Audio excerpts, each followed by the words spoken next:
राधे राधे। ताड़ के पास नहीं जाते, ताड़ के पास मत जाओ।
दक्षिणा चढ़ाना चाहे वो चढ़ाएंगे और उस सीढ़ी से उतरेंगे, उस सीढ़ी से वापस नीचे उतर जाएंगे।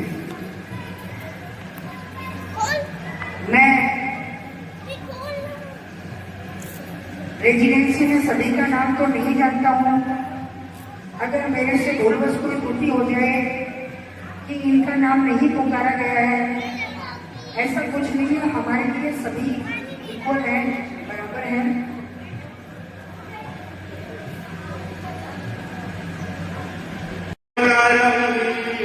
संसार सारम भुजगेन्द्रहारम सदा वसन्तं हृदयारविन्दे भवं भवानी सहितं नमामि भवं भवानी सहितं नमामि। श्री भागवते भगवान की है आरती,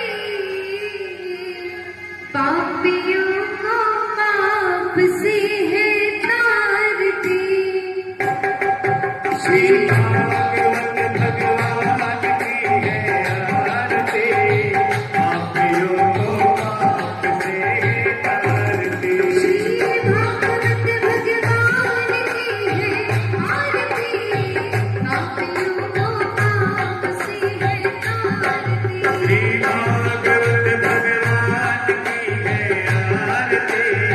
पापियों को पाप से तारती।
पापियों को पाप से तारती। श्री भागवत भगवान की है आरती, पापियों को पाप से तारती। श्री भागवत भगवान की है आरती, पापियों को पाप से तारती। शांति गीत पावन पुनीत पापों को मिटाने वाला, हरि दर्श कराने वाला। ये शांति गीत पावन पुनीत पापों को मिटाने वाला, हरि दर्श कराने वाला। ये शांति गीत पावन पुनीत पापों को मिटाने वाला, हरि दर्श कराने वाला। ये शांति गीत पावन पुनीत पापों को मिटाने वाला, हरि दर्श कराने वाला।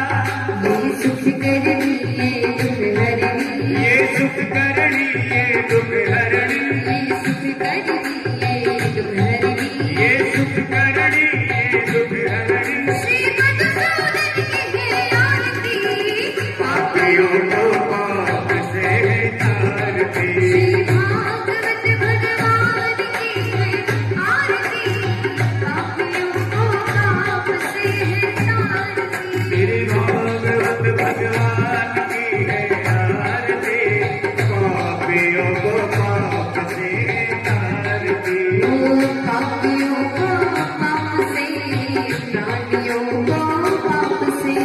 ओ पापियों को पाप से, पापियों को पाप से। ओ पापियों को पाप से, प्राणियों को पाप से।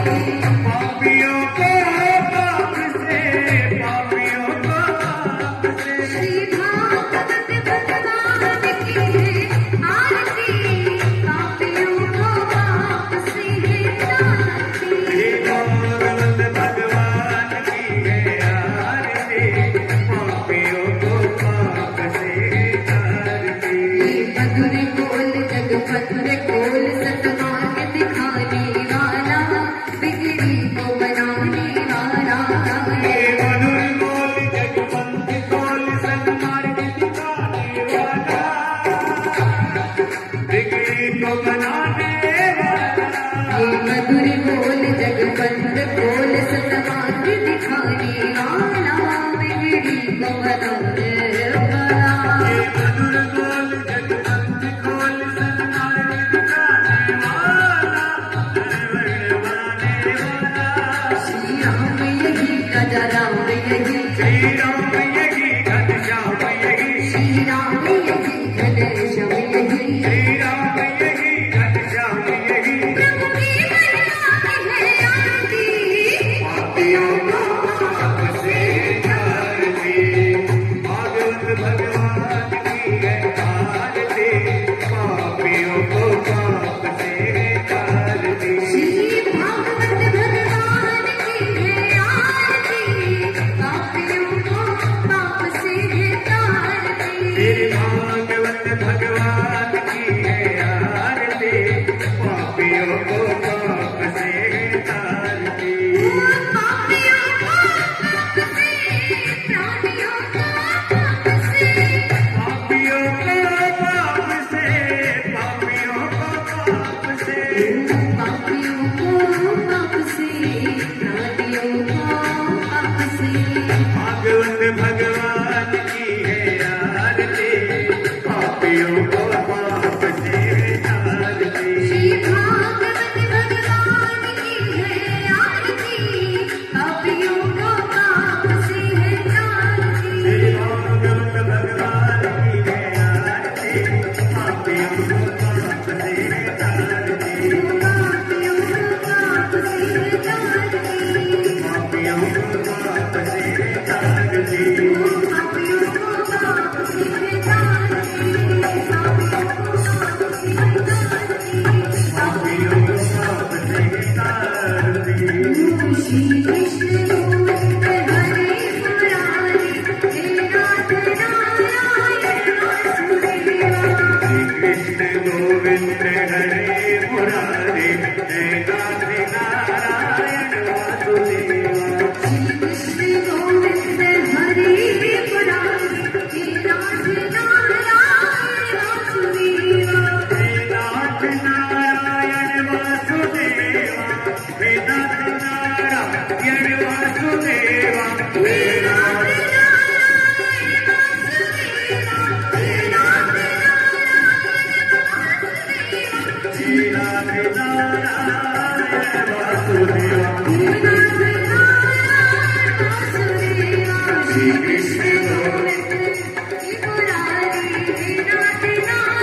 वनस्पतयः शान्ति श्रीदेवः शान्ति ब्रह्म शान्ति सर्वो शान्ति श्यामा शान्तिरेति मैं यजमान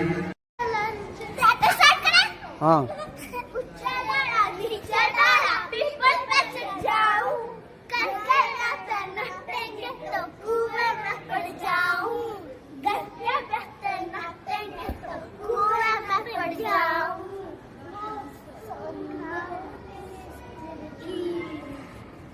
हो गया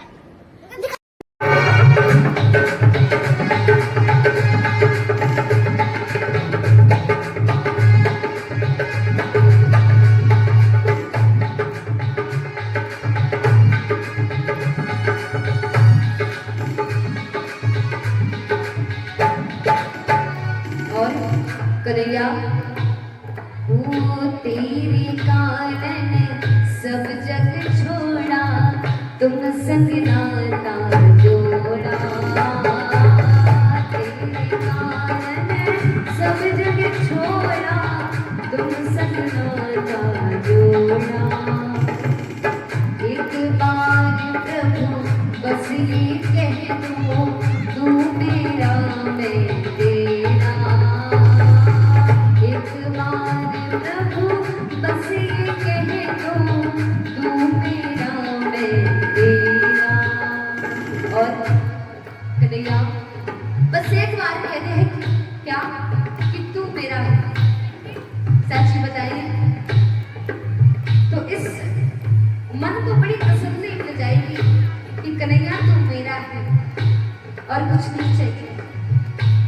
वो साची प्रीत की रीत निभा साची प्रीत की रीत निभा ओ मेरे प्रियतम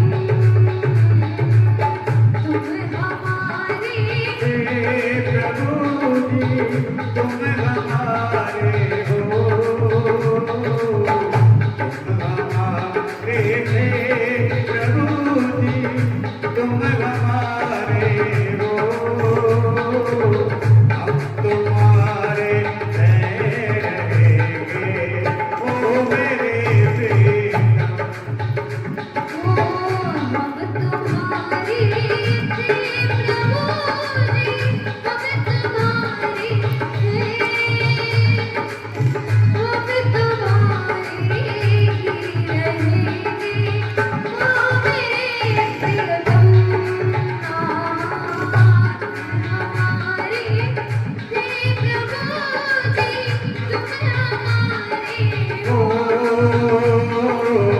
हम तुम्हारे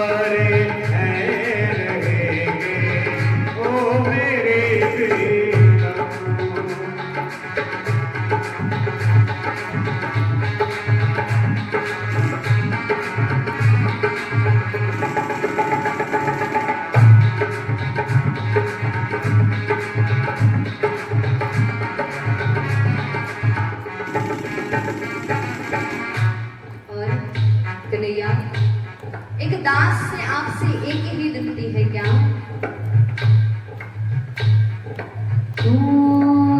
दास की विनती तुम सुन लीजो ओ ब्रज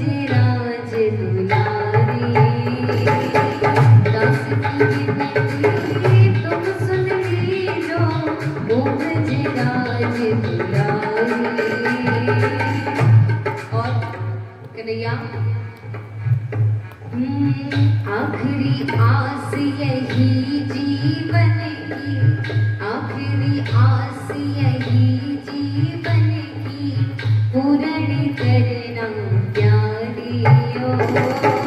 आखिरी आस यही जीवन की, पूर्ण करना प्यारियों। अब आपसे प्रश्न करते हैं, अगर आपसे ठाकुर जी पूछे बताओ तेरी आखिरी आस क्या है, तो आप क्या मांगोगे? क्या मांगोगे आप? धन मांग लोगे, गाड़ी मांग लोगे, बंगला मांग लोगे, लेकिन आज तक किसी भक्त ने ये नहीं कहा होगा कन्हैया कुछ नहीं चाहिए मुझे, तू दे दे, तू मेरे पास आ जा और कुछ ना चाहिए। आज एक भक्त आवाज लगा रहा है, कन्हैया एक बार हृदय से लगा लो, एक बार हृदय से लगा लो, ओ मेरे प्रियतम, तुम हमारे प्रभु तुम हमारे हो, तुम हमारे ही रहोगे, ओ मेरे प्रियतम।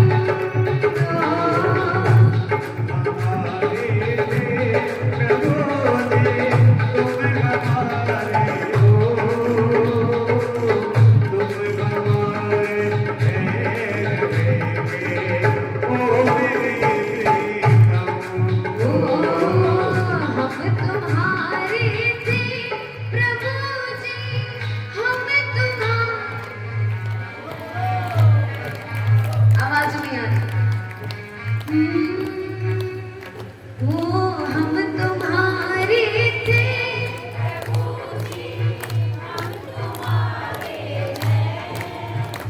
ओ हम तुम्हारे ही रहेंगे, ओ मेरे,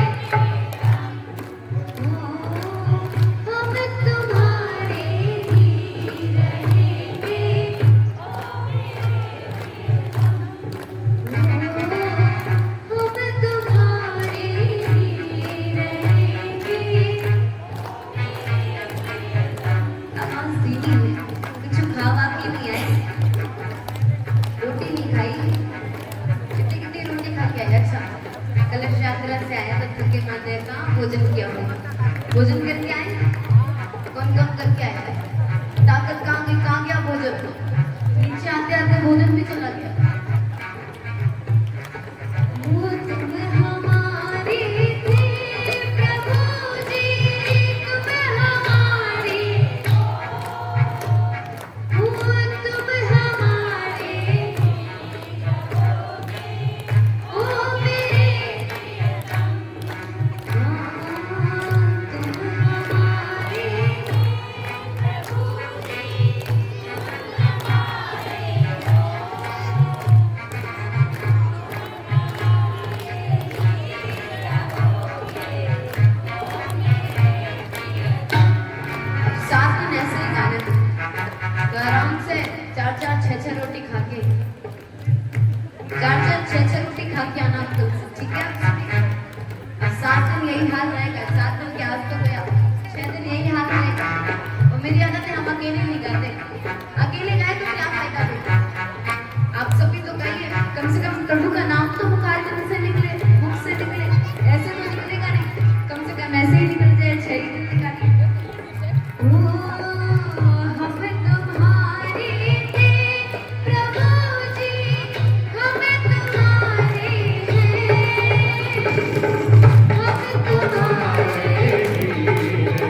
अब आइए कथा में प्रवेश करते हैं। तो आज की कथा में हम जानेंगे कि आखिरकार ये श्रीमद् भागवत महापुराण हम लोग क्यों सुनते हैं। कई जगह सुनी होगी, कईयों के मुख से सुनी होगी कथा, लेकिन आखिरकार ये है क्या और क्यों सुनते हैं, इसका मतलब क्या है, ये भी तो जाना जरूरी है। भाई सुन करके तो आ गया, उसका अर्थ ही नहीं पता तो क्या मतलब आपको सुनते हैं, जानना भी तो आवश्यक है। तो आइए हमारे श्रीमद् भागवत महापुराण, ये जो भागवत जी है ये स्वयं साक्षात हमारा श्री बांके बिहारी लाल जी है। जहां पर ये भागवत का आयोजन होता है वहां पर साक्षात हमारे श्री ठाकुर जी विराजमान होते हैं। आज देखिए आपका बड़ा भाग्य है, आज इस पूरी कॉलोनी के बड़े भाग्य हैं पूरे में कि आज श्री ठाकुर स्वयं वृंदावन से चल करके आए, स्वयं चल करके आए। हमेशा भक्त जाता है वृंदावन, लेकिन देखिए आज स्वयं वृंदावन चल करके आके यहाँ पर आ गया, सीकर में स्वयं चल करके आ गया। अभी इससे पहले अभी दूसरी बार हम सीकर में आए, ये हमारा सीकर दूसरी बार आना हुआ है। अभी इससे पहले 1 ही महीने पहले ही आए थे और इसी डेट पर आए थे, यही पर थे इस डेट पर। ठाकुर जी को हमें लगता है ये सीकर बड़ा भाग्य है, राजस्थान बहुत भाग्य है ठाकुर जी, ज्यादातर राजस्थान भागते हैं। क्यों? क्योंकि राजस्थान में लोगों के मन में प्रेम बहुत है। एक चीज तो देखिए, भाव और प्रेम अधिक है, और ठाकुर जी प्रेम भाव के भूखे हैं। ठाकुर जी को यही चाहिए, और मेरे के लड्डू के भूखे नहीं है ना, धन दौलत के भूखे नहीं है ना, ठाकुर जी को प्रेम भाव चाहिए। तो तभी तो ठाकुर जी हर महीने, हर 15 दिन में, हर 10 दिन में राजस्थान में दिखाई देते हैं हमारे। अब तो इनको वृंदावन भी नहीं भाता, वृंदावन भी छोड़ रखे। तो आइए देखिए, अब ये जो वृंदावन स्वयं चल करके आज यहाँ पर आए। बाप बोले कैसे वृंदावन आए? तो जहां पर भागवत होती है वहां पर पूर्ण रूप से वृंदावन विराजमान हो जाता है, वहां पर वृंदावन विराजमान होता है। तो यहाँ पर हमारे ऋषि मुनियों ने बड़ी सुंदर बात कही है। मुक्ति और मुक्ति की बात तो अलग रही, परंतु इस कथा के संसार के लाभ अधिक, बहुत लाभ। अब आप बोलिए क्या क्या लाभ है, क्या मिलता है इस कथा को सुनने से, हम क्यों सुने इस कथा? तो सुनिए, भागवत श्रवण करने मात्र से, सुनने मात्र से हमें धन की प्राप्ति होती है, यश, राज्य, सुंदर पुत्र, जिसकी जो मनोकामना हो, सिर्फ भागवत सुनने मात्र से उसकी मनोकामना पूरी हो जाती है। और कईयों की पूरी हो चुकी है, और गारंटी के साथ कह रहे हैं, निश्चित है कि आज आप इस दरबार में कुछ मांग करके जाओ, भागवत जी के समक्ष आकर के खड़े होकर के ठाकुर जी से कुछ मांग करके जाइए, 6 महीने पूर्ण नहीं होंगे, आपकी मनोकामना पूर्ण हो जाएगी। 6 महीने पूर्ण नहीं होने, और आपकी जो भी इच्छा हो, जो भी मनोकामना हो, वो पूर्ण करेंगे मेरे बांके बिहारी लाल जी, मेरे ठाकुर जी की ऐसी कृपा है। स्वयं आज आपके समक्ष मेरे श्री बांके बिहारी लाल जी विराजमान बैठे हैं। हमारे वेद व्यास जी ने कहा है क्या, दरिद्र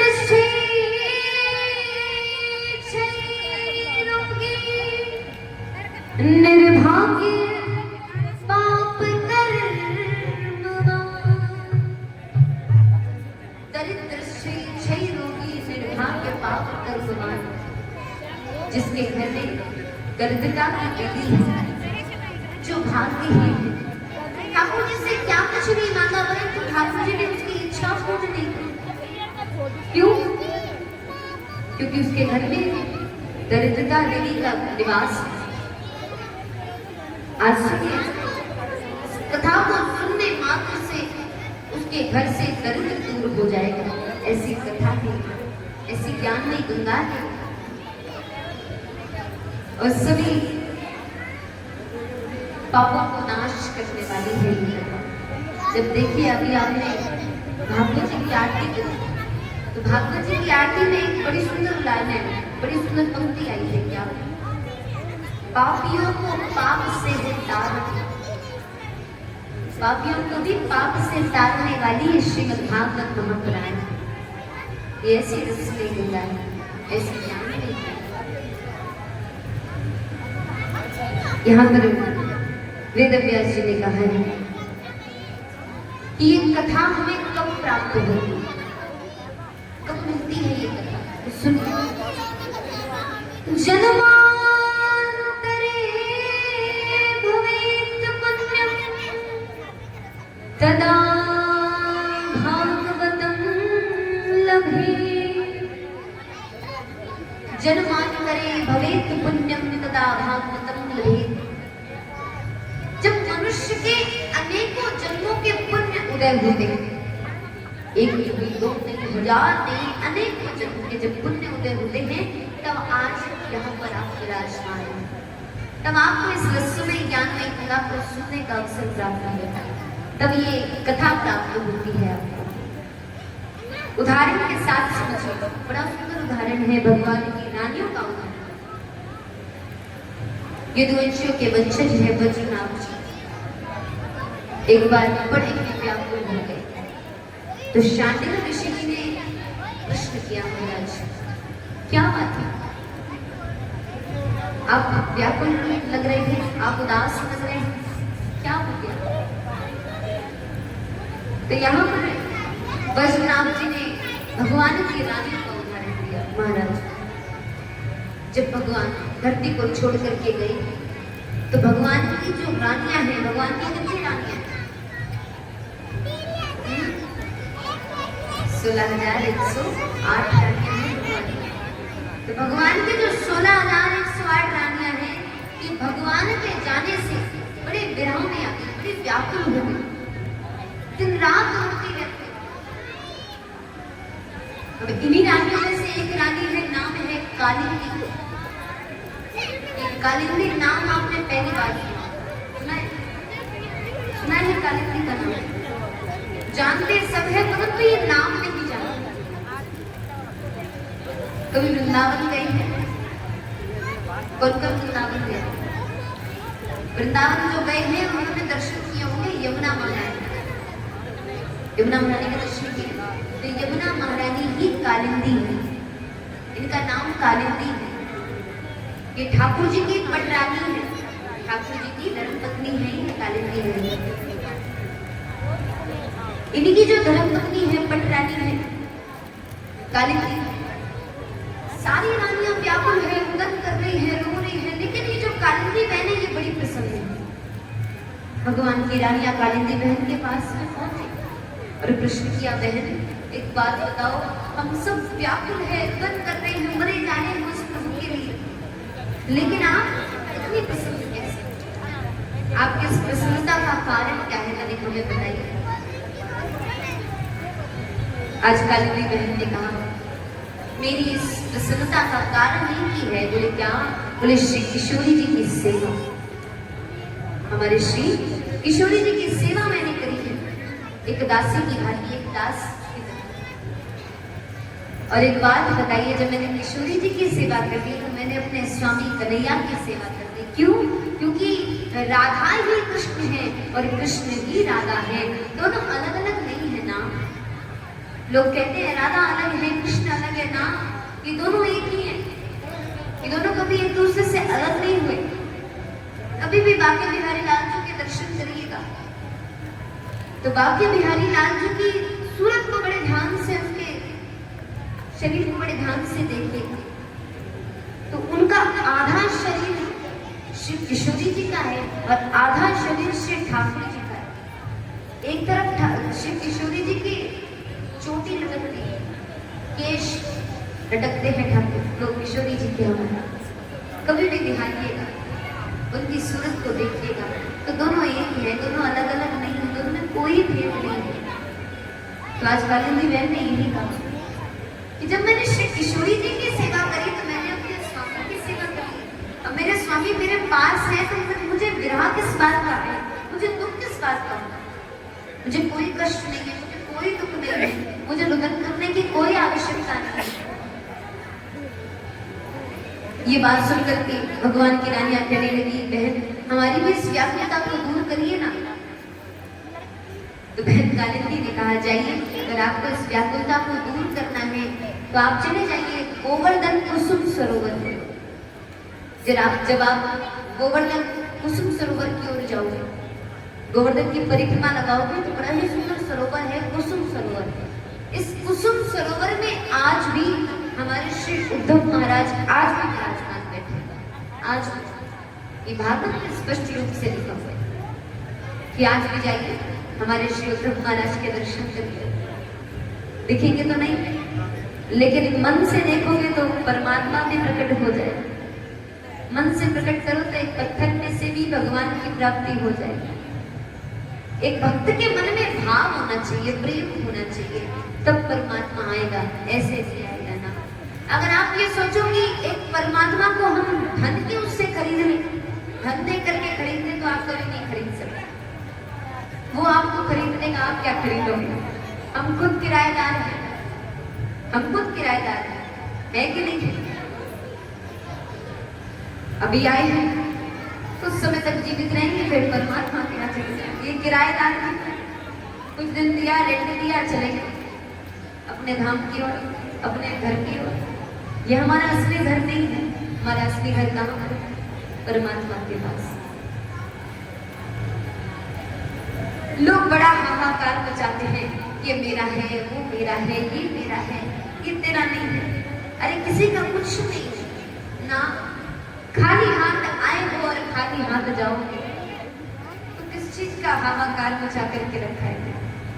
कोई आवश्यकता नहीं है हाहाकार मचाने की। तो आज बहन कालिंदी भगवान की रानियों से कह रही है, जाइए आप कुसुम सरोवर, उद्धव जी से भेंट करिए, उद्धव जी आपकी सारी व्याकुलता को दूर करें। आज भगवान की रानी और राजा परीक्षित और शांतनु ऋषि जी स्वयं कुसुम सरोवर की ओर जाते हैं और श्री किशोरी जी का नाम लेते हुए जा रहे हैं, श्री किशोरी जी का भजन करते हुए जा रहे हैं। एक बार आइए हम भी श्री किशोरी जी को आवाज लगाएं, श्री किशोरी जी को बुलाएं। ओ किशोरी लाडली श्यामा, तुम्हारी याद आती है,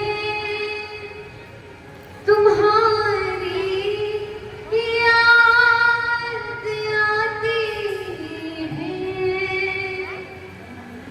ओ किशोरी लाडली श्यामा, तुम्हारी याद आती है, तुम्हारी याद आती किशोरी लाडली श्यामा, तुम्हारी याद आती है, तुम्हारी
करो रोशन अंधेरा ना वो दीपक है नवाती है तुम्हारी याद आती है।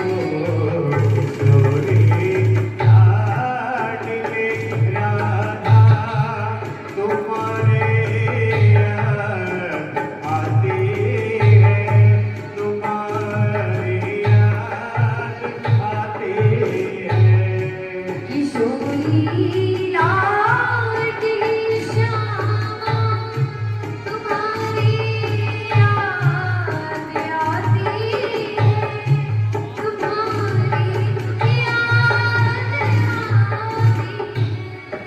किशोरी लाडली श्यामा ओ राधा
आज सभी रानियां भगवान की श्री किशोरी जी को याद करते हुए जा रही है। हे किशोरी जी तनिक हमारे ऊपर भी अपनी कृपा बरसा दो, हमारे श्री ठाकुर हमें लौटा दो, हमारी कन्हैया से हमें मिलवा दो। आज जैसे भगवान की रानियां और सभी राजा परीक्षित सभी संत जब उद्धव जी महाराज के पास में पहुंचे तो उद्धव जी ने देखा तो स्वागत किया, आइए रानियों आइए, आज आपका आगमन कैसे हो गया विस्तार से बताइए, आज आप कैसे आ गए। आज भगवान की रानियों ने अपनी सारी विडंबना बताई कि ऐसा ऐसा दुख है मुझे महाराज। उद्धव जी तनिक हमारे इस दुख को, इस विराम को दूर करेंगे। उद्धव जी ने जब पूर्ण रूप से बात समझी तो उद्धव जी ने कहा श्रीमद् भागवतम शास्त्रम यत्र भागवते यदा। श्रीमद् भागवत महाशास्त्र जाओ रानियों और जाकर के श्रीमद् भागवत महापुराण का रसपान करिए, इससे आपको अपने श्री ठाकुर मिल जाएंगे। आज भगवान की रानियों ने यही किया, जैसे ही भागवत महापुराण का रसपान किया साक्षात बीच पांडाल पर हमारे श्री ठाकुर का आगमन हो गया, हमारे कन्हैया आ गए।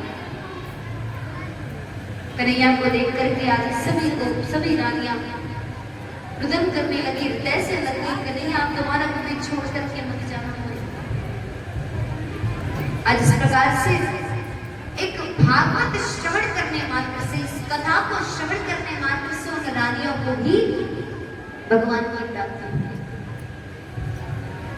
आज राजा परीक्षित प्रश्न करते हैं महाराज आपने तो हमें इसकी कथा सुनाई, ये तो भगवान की बात है, ये तो भगवान की रानियों की कथा है ना, और कोई कथा सुनाइए।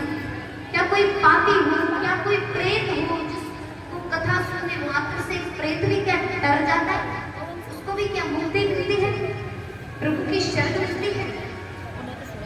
तो राजा परीक्षित की ये बात सुनकर के श्री सुखदेव जी महाराज ने कहा बिल्कुल मिलते हैं। आजकल लोग कहते हैं भूत प्रेत नहीं होते, प्रेत नाम की कोई चीज नहीं है। अगर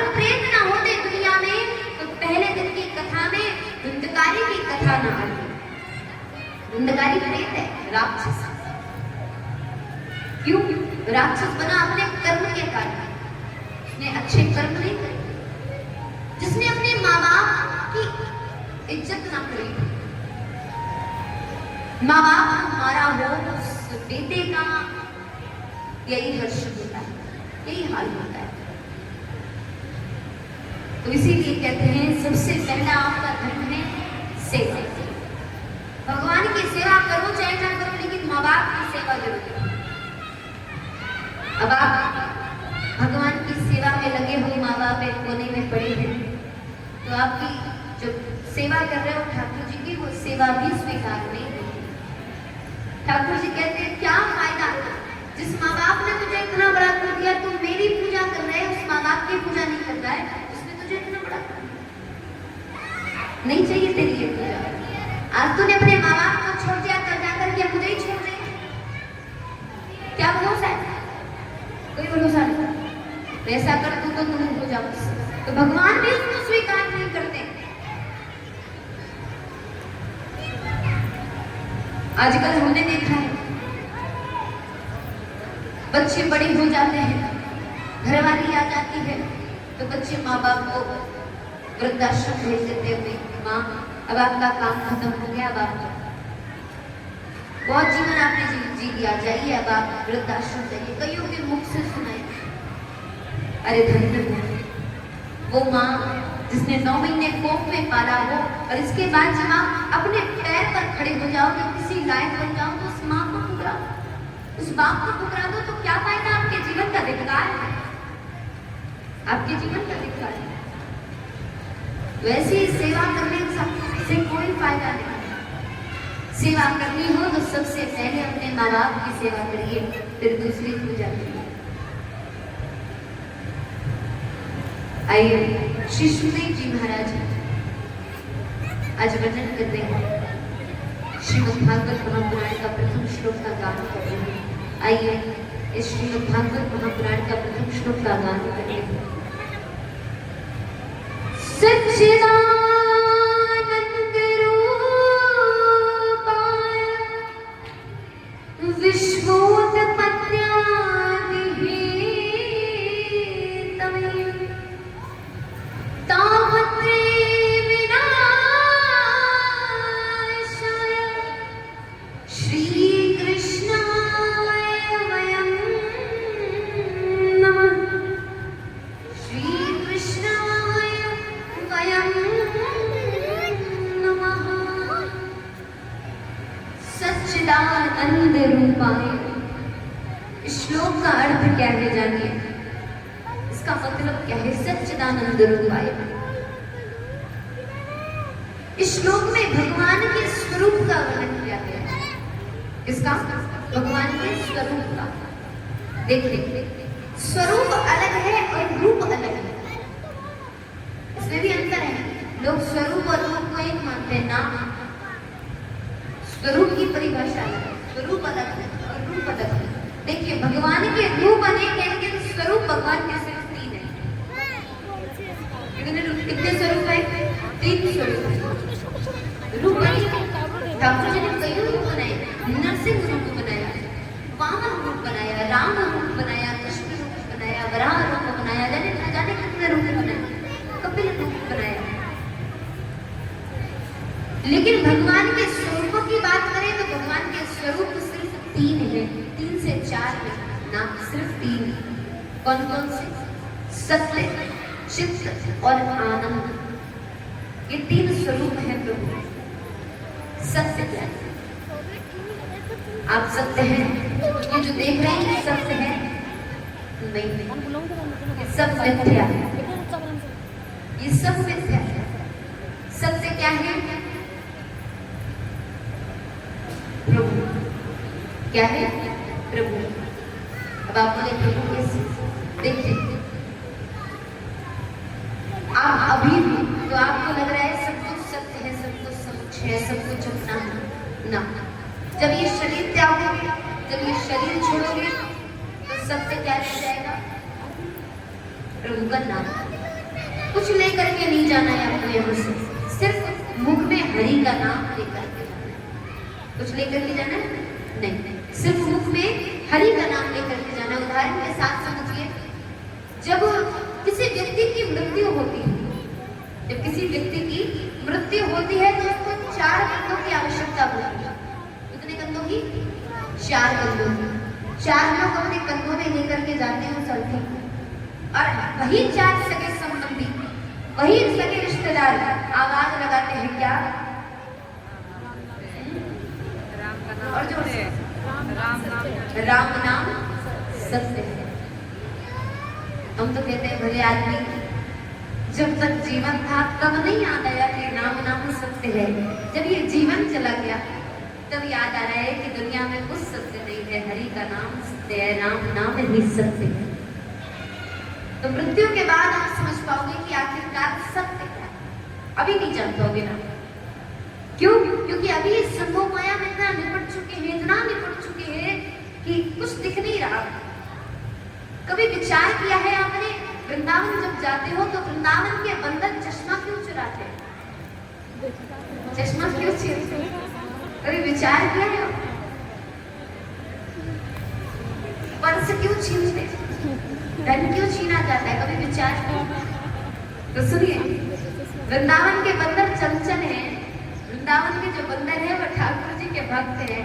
ठाकुर जी आदेश देते हैं तब वो बंदर जाते हैं। ठाकुर जी के आदेश के बिना वहां पर एक पत्ता तक नहीं हिलता। तो चश्मे क्यों चुराई जाते हैं? आप जाते हो बढ़िया काला चश्मा लगा करके बाके बिहारी मंदिर के पास पहुंचे, अब वहां पहुंच गए।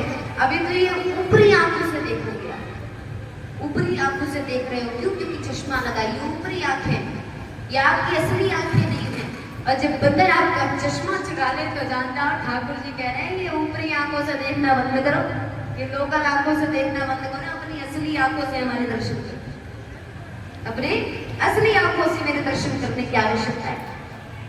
सच बताएं तो अगर व्यक्ति अंधा भी होगा तो वह आपके बाके बिहारी लाल जी के दर्शन हो जाएंगे, अगर मन से दर्शन करें।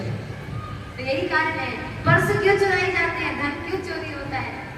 जो लोग धन के रौब में जाते हैं, भाई मेरे पास बहुत धन है, मैं तो वीआईपी एंट्री करके जाऊंगा, वीआईपी से जाऊंगा। भगवान कहते हैं ये भी दे दे, अब जा तू वीआईपी। जब धन ही नहीं होगा तो वीआईपी एंट्री कहाँ से करोगे? तो यहाँ पर दुनिया में सब कुछ अब धन चलता है, चाहे वो दर्शन हो, चाहे वो मंदिर हो। आजकल तो बिना धन के कुछ भी नहीं। आज तो मंदिर में भी यही हाल हो गया है, मंदिरों में भी यही हाल। जब तक ये ना दो तब तक तो दर्शन भी नहीं देते। हम तो ये कहते भाई ये तो बंद हो जाना चाहिए। भाई भगवान सबके, सबका अधिकार है भगवान के दर्शन करने का, कोई वीआईपी नहीं। भाई भगवान के सामने कैसा वीआईपी? भाई भगवान से बड़े वीआईपी हुआ, भगवान से ज्यादा वीआईपी हो। और सच बताएं तो वीआईपी दर्शन से अच्छे आप ठोकर मार करके जाओ, धक्के मुक्की खाते हुए जाओ। धक्के खाते हुए जब दर्शन पर पहुंचोगे तो बड़ा अच्छा लगेगा जब आप दर्शन करोगे। जब बिल्कुल पसीने से बिल्कुल अस्त-व्यस्त और पहुंचे बाके बिहारी लाल जी के सामने, थके मांदे, सही से दर्शन भी नहीं हो पा रहे हैं, कोई इधर धक्का मार रहा है, कोई इधर धक्का मार रहा है, अब बेचारे एक कोने में फंसे हैं। और इसके बाद जैसे ही बाके बिहारी लाल जी के समक्ष पहुंचे, कोई दर्शन बंद हो गए, तब आप लोग को बड़ा निराश एहसास होता है कि भाई दर्शन भी नहीं मिले, धक्का मुक्की खा करके गए, भगवान नाराज हो गए। ना, भगवान नाराज नहीं होते ऐसे भक्तों से। आप धक्का मुक्की खा करके जाओ, अगर दर्शन ना हो तो ये जानिए कि भगवान आपके साथ लीला कर रहे हैं, भगवान आपके साथ खेल रहे हैं। कि कब तक ये देखते हैं, कब तक ये मेरे पर विश्वास करता है। देखिए, अब देखिए आप विद्यालय जाते हो, परीक्षा देने जाते हो, तो परीक्षा क्यों देते हैं? क्योंकि हमें इससे ये पता चलता है कि हमने साल भर में कितनी पढ़ाई करी, हमने क्या क्या पढ़ा। परीक्षा इसलिए दी जाती है। इसीलिए भगवान का भी यही रूल है, भगवान परीक्षा लेते हैं, हर पक में आपकी परीक्षा लेंगे कि आखिरकार हम भी तो देखें इसको मुझ पर कितना विश्वास है, इसको मुझ पर कितना विश्वास है, कब तक विश्वास करता है। भगवान कभी गिराएंगे, कभी बचाएंगे, कभी गिराएंगे, कभी बचाएंगे। और भक्त का विश्वास अगर ना टूटा तो भगवान उसका हाथ पकड़ लेते हैं, फिर उस भक्त का हाथ प्रभु से कभी छूटता नहीं।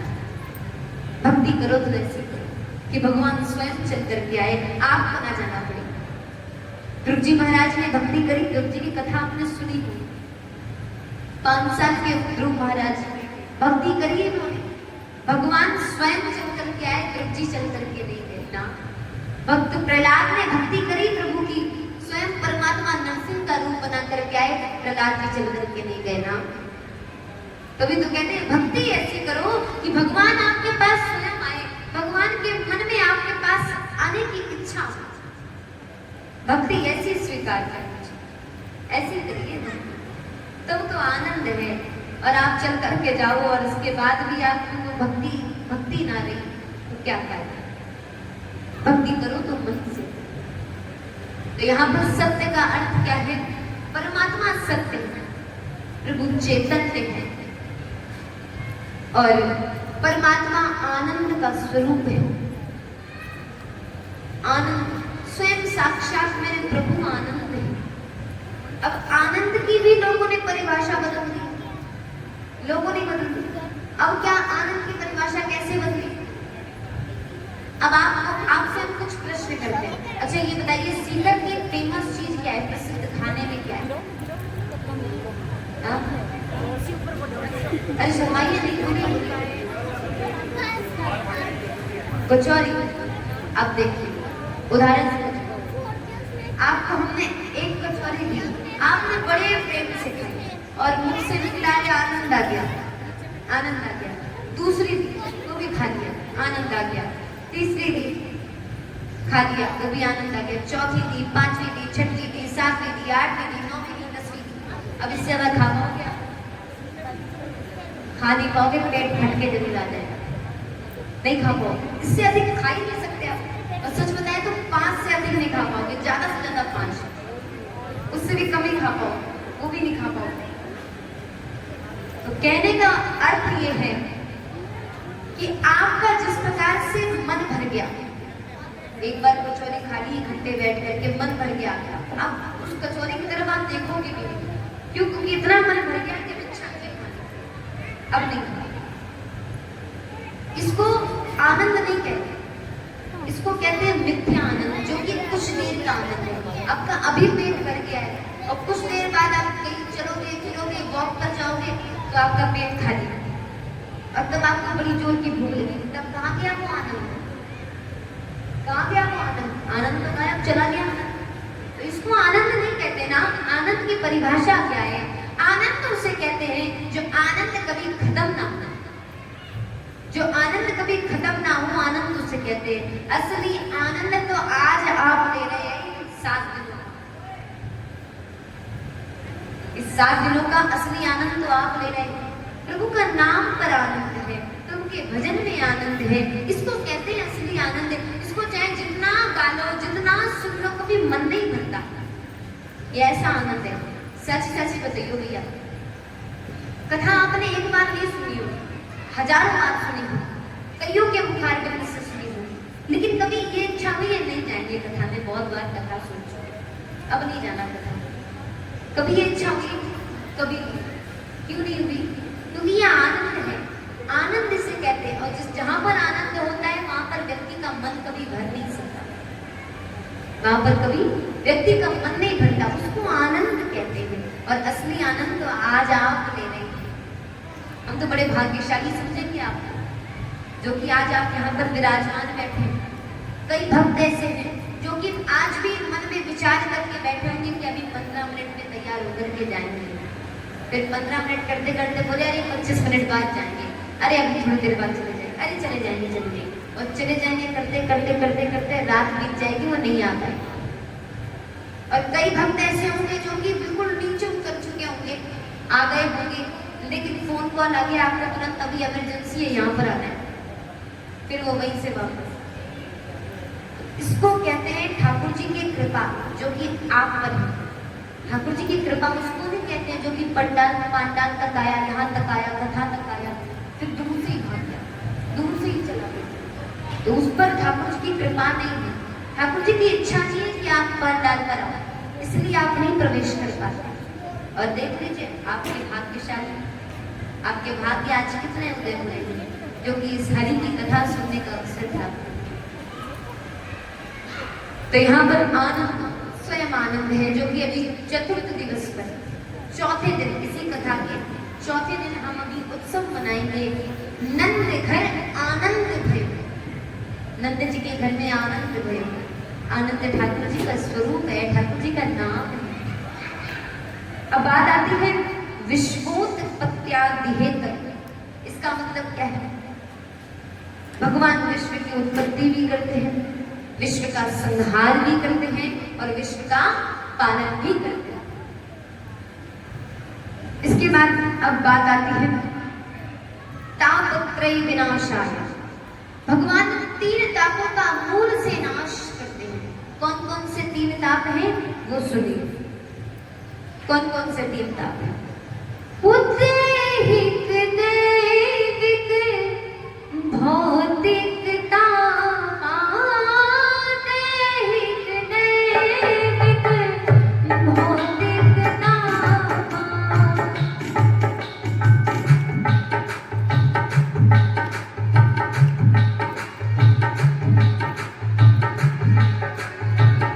दैहिक, दैविक, भौतिक ताप।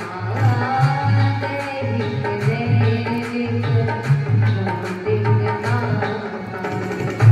राम राज का भूत ही व्यापा।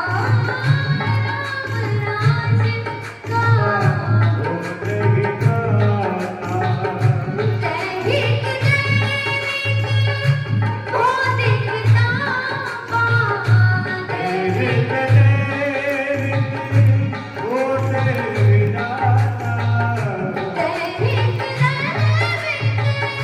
भौतिक ताप। दैहिक, भौतिक ताप। राम राज का भूत ही व्यापा।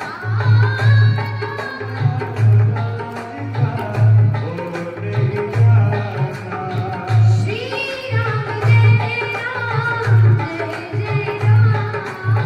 श्री राम जय राम, जय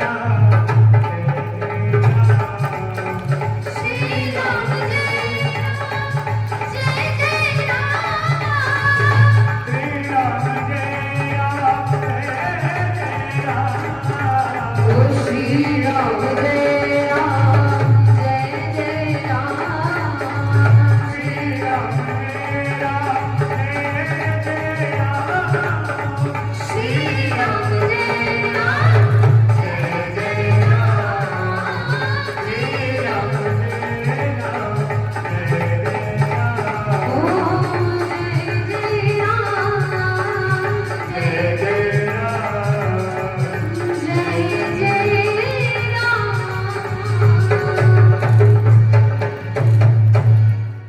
दैहिक, दैविक, भौतिक ताप। राम राज का हूँ नहीं व्यापा। 3 ताप कौन से हैं? पहला तो दैहिक, दूसरा दैविक और तीसरा भौतिक। इन तीनों तापों का मुख से नाश करते हैं ब्रह्मा। अब बात आती है ये दैहिक ताप क्या होता है, दैविक ताप क्या होता है और भौतिक ताप क्या होता है। देखिए, दैहिक ताप का मतलब शरीर के दुख, जो कि राजस्थान में हर व्यक्ति, राजस्थान में बहुत कथाएं करी हैं और हर व्यक्ति का दुख क्या है? घुटने। बड़ा परेशान है यहाँ के लोग घुटनों से, बैठा नहीं जाता यहाँ के लोगों से। तभी तो हम राजस्थान में आते हैं तो भाई यजमान जी से भी कह देते हैं और जो भी कथा कराते हैं साफ कहते हैं भैया कुर्सियों की व्यवस्था करा दियो, क्योंकि राजस्थान के हमारे लोग तनिक बीमार रहते हैं, तनिक कष्ट उनको रहता है कुछ, इसलिए श्रोताओं को कोई कष्ट ना हो, इसलिए सारी व्यवस्था होनी चाहिए भैया। 3 घंटा बैठना है उनको, 4 घंटे बैठना है, व्यवस्था पूर्ण रूप से होनी चाहिए। हमारे भक्तों को कोई कष्ट नहीं होना चाहिए, अगर उनको कष्ट हुआ तो फिर ठाकुर को उनसे अधिक कष्ट होता है भाई। इसलिए हम तो पहले ही कह देते हैं कि कुर्सियों की व्यवस्था कर दी जाए, तो जिसको घुटनों में दिक्कत हो ना, घुटनों में दर्द हो, तो कुर्सी लेकर के बैठ सकता है। ठीक, कोई वो मत सब मुझे शर्माइएगा नहीं कि नहीं कहाँ ऊंचे आसन पर बैठेंगे तो क्या कहेंगे, नहीं आपका शरीर का दुख भी तो देखना है। ठाकुर जी सब समझते हैं, ठाकुर जी सब देखते हैं। ठाकुर जी जानते हैं आपको कष्ट है भाई, हम ठाकुर जी क्यों नाराज होंगे आपसे, क्यों नाराज होंगे। और हाँ, नाराज उससे होते हैं कि जो बढ़िया टकाटक आदमी है, टकाटक व्यक्ति, और वो भी बढ़िया आराम से ठाड़ में बैठ गया कुर्सी में। भगवान कहते हैं अच्छा तेरी क्या दिक्कत है, बता तुझे कौन सा कष्ट है, जो ऊंचे आसन पर बैठे थे नीचे बैठे। तो ठाकुर जी भक्तों से कभी नाराज नहीं होते ना। जो लोग कहते हैं ठाकुर जी नाराज हो गए, ठाकुर जी रुष्ट हो गए, ना आप नाराज हो जाओगे, लेकिन मेरा ठाकुर बड़ा ही भोला है, बड़ा ही चंचल है, वो कभी अपने भक्तों से रुष्ट नहीं होता, नाराज नहीं होता। तो ये शरीर के दुख, जैसे कि बुखार आ गया, बदन दर्द हो गया, जो कि कई अनेक शरीर के दुख है, किसी को कोई दिक्कत है, किसी को कोई दिक्कत है, कोई शुगर पेशेंट है, कोई बीपी पेशेंट है, कई लोग हैं। तो इसको कहते हैं क्या, दैहिक ताप। ये दैहिक ताप कहलाया।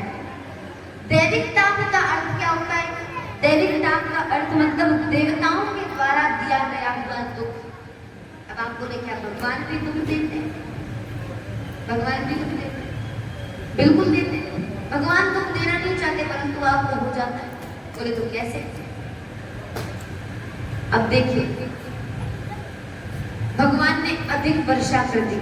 यहाँ तो खेती बाड़ी नहीं है, लेकिन गांव देहातों में खेती बाड़ी होती है भाई, उनका उसी से रोजाना चलता है, वही सब कुछ है, खेत वगैरह उनके लिए। अब यहाँ पर धान नहीं होगा, अन्न नहीं होगा, तो आप पेट कैसे भरोगे। उनके लिए तो सब कुछ वही है। और प्रार्थना करते हैं प्रभु तनिक थोड़ी वर्षा कर दो, प्रभु ने अधिक वर्षा कर दी, सारी खेती बाड़ी सब नष्ट हो गई, सब नष्ट। तो ये देवताओं के द्वारा दिया गया हुआ है। अब भाई वर्षा हमने तो नहीं किया, हमने तो वर्षा नहीं किया, वो तो भगवान ने किया। तो ये देवताओं के द्वारा दिया गया हुआ दुख कहलाया जाता है। जैसे भूकंप आ गया, आंधी अधिक आ गई, आपका बहुत नुकसान हो गया, तो ये भी देवताओं के द्वारा दिया गया हुआ दुख है। बात आती है भौतिक ताप। तो भौतिक ताप भी हर व्यक्ति को, आजकल तो छोटे छोटे बच्चों को भी है। बोलो क्या, भौतिक ताप का अर्थ होता है डिप्रेशन, चिंताएं, जो कि आजकल छोटे छोटे बच्चों को आए दिन न्यूज़पेपर में आती है, न्यूज आती है, और कहते हैं कि छोटे से 5 साल के बच्चे ने डिप्रेशन में आकर के अपनी जान गंवा दी, आत्महत्या कर लिया, सुसाइड कर लिया। तो इसको कहते हैं भौतिक ताप। अब ये भौतिक ताप, तीनों ताप नाश कब होंगे, जब आप हरि का भजन करोगे। बड़ी सुंदर पंक्ति आई है, बड़े ध्यान से सुनिएगा। कोई तन दुखी, कोई मन दुखी, धन बिन रहते उदास। अरे थोड़े थोड़े सब दुखी, पर सुखी वही जो श्री राम को दास।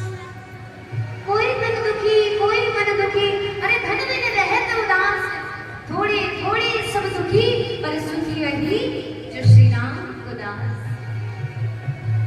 हर व्यक्ति दुखी है, हर व्यक्ति दुखी है। कोई तन से दुखी है, उसके पास धन भी है, घर भी है, सब कुछ है, लेकिन तन से बीमार। तन का क्या। और कोई व्यक्ति तन से बढ़िया है, लेकिन धन से दुखी है। कोई व्यक्ति के पास धन भी बढ़िया है, तन भी बढ़िया है, लेकिन मन से दुखी, कोई ना कोई चिंताएं। और सच में बताएं तो सुखी वही है जो प्रभु का भक्त होगा, प्रभु श्री राम का भजन करने वाला है। क्योंकि भक्त के मन में कोई चिंता नहीं रहती। क्यों? क्योंकि वो सारी चिंता अपनी प्रभु के हाथों में सौंप, वो अपने आप को प्रभु के हाथों पर सौंप देता है। प्रभु आज से मैं तेरा, और तुझे जैसे चलाना हो मैं वैसे चलेगा, तुझे जो करवाना हो मुझसे मैं वो करने को तैयार हूं। तो उसकी सारी टेंशन हो, सारी चिंताएं हो,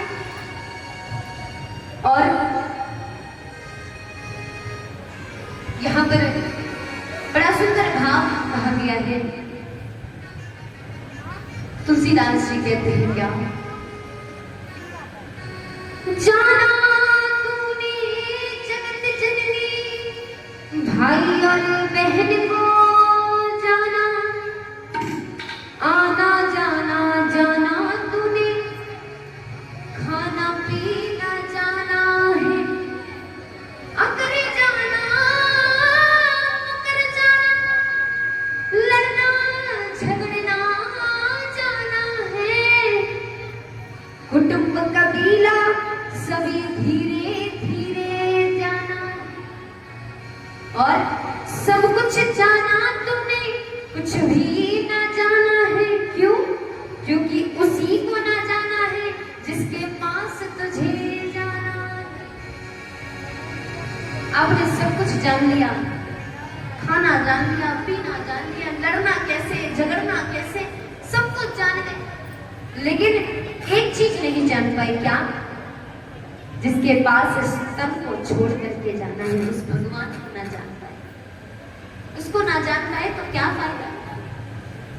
सबसे पहला आपका ये धर्म है, आपका ये कार्य है, परमात्मा को जानने का प्रयास करिए कि आखिरकार वो परमात्मा है कौन, आखिरकार उसकी महिमा क्या है।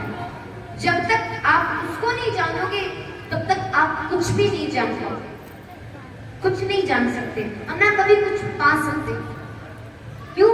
क्योंकि व्यक्ति सब कुछ तभी पाएगा जब उसके साथ परमात्मा रहेगा। व्यक्ति ऊंचे पद में तभी पहुंचता है जब उसके साथ हरि रहता है, भगवान का संग रहता है। अब यहां पर धनहीन कहे धनवान सुखी, धनवान कहे सुख राजा को भारी, राजा कहे महाराजा सुखी, महाराजा कहे सुख इंद्र को भारी, पर इंद्र कहे चतुरानन को, ब्रह्मा कहे सुख विष्णु को भारी। तुलसीदास विचार करे हरि भजन बिना सब जीव दुखारी। आज धनहीन कहे धनवान सुखी, जिसके पास धन नहीं होता वो कहता है धनी सुखी ना, लेकिन धनवान कहता है सुख राजा को भारी, और राजा कहे महाराजा सुखी, और महाराजा कहे सुख इंद्र को भारी, इंद्र कहे चतुरानन सुखी, और ब्रह्मा कहे सुख विष्णु को भारी। और तुलसीदास जी विचार गए, तुलसीदास जी कहते हैं कि कोई सुखी नहीं है, और हरि भजन बिना सब लोग दुखारी। हरि भजन के बिना सब दुख में रहोगे। हरि का भजन जीवन में बहुत जरूरी है। और सच बताएं तो इस जीवन में आपको कुछ नहीं करना है, अगर प्रभु को पाना है तो। द्वितीय दिवस की कथा में आता है, जब शौनक आदि ऋषियों ने प्रश्न किए थे 6, तो उन 6 प्रश्नों में एक प्रश्न किया था कि परमात्मा की प्राप्ति कैसे करें। तो सूत जी महाराज ने उत्तर दिया था कि परमात्मा की प्राप्ति सिर्फ एक ही तरीके से हो सकती है। बोले क्या? बोले हरि का भजन। कलयुग में व्यक्ति अगर प्रभु का भजन करता है तो उसको परमात्मा की प्राप्ति होती है। इतना आसान है प्रभु को पाना। इस प्रकार से आज सच्चिदानंद रूपाय का अर्थ बताया, श्लोक का अर्थ बताया, श्री कृष्णाय वयम नमः। ऐसे परमात्मा के चरणों में कोटि कोटि नमन है, बारंबार प्रणाम। बोले कृष्ण कन्हैया लाल की। अभी आवाज नहीं आ रही, अब कल से हम बता रहे हैं, या फिर हम ग्लूकोन डी की व्यवस्था करवा लें, या फिर आप 4-4 6-6 रोटी खा करके आइए। ठीक, कम से कम आवाज तो निकले बुखार से। और हम ही जयकारा लगाए तो क्या फायदा? आप भी तो तनिक प्रयास करो, कुछ नहीं करना है, जयकारा तो लगाओ। और साच बताए तो आधे लोग सो रहे होंगे, अब यहाँ पर कूलर की वजह से तो आते तो सो रहे हैं भाई, बढ़िया बढ़िया हवा मिल रही है, बढ़िया हवा है। अब सोच रहे हैं भाई इससे बढ़िया आनंद और कहाँ मिलेगा। बढ़िया कथा भी सुन रहे हैं और हवा भी चल रही है, बढ़िया कथा 3 घंटे के अराउंड से नींद लेते हैं।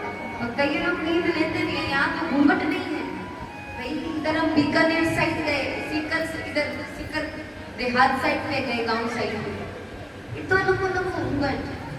अब हम तो देख भी ना पाए कि कौन सो रहा है और कौन जाग रहा है।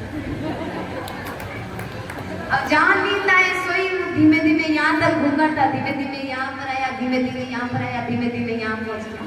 अब हम जान जाते हैं जब यहाँ से यहाँ पहुँचा तो हम जान गए ये तो हो गया काम इनका।